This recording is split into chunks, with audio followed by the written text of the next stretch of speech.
Hej, mit navn er Pia. Jeg er kropsterapeut. En stor del af mine klienter kommer med muskelspændinger forskellige steder i deres krop. Det kan være i nakken, det kan være i lænden.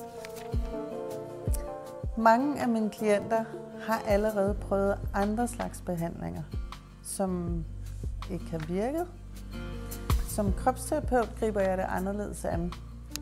Jeg har en holistisk tilgang til kroppen. Jeg ser det hele menneske.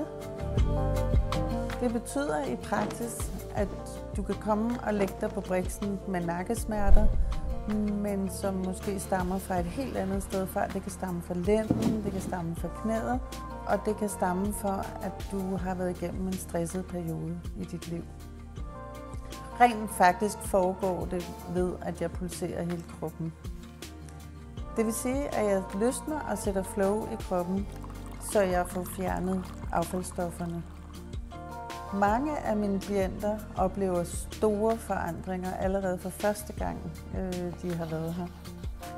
Min erfaring er, at det ofte kræver 3-5 gange, før at vi kommer smerterne helt til livs. Jeg bliver virkelig inderligt glad, når jeg har hjulpet en af mine klienter med at blive smertefri efter et forløb hos mig. Jeg har virkelig stor forståelse for, at det er en tillidssag. Det er en personlig sag, hvem man vælger som behandler, og hvad man vælger at tro på. Det kræver tillid og tryghed at vælge en behandler. Og derfor er du altid velkommen til at ringe til mig, så vi kan få en snak, inden du booker tid til en behandling eller til et forløb hos mig. Jeg glæder mig rigtig meget til at høre fra dig.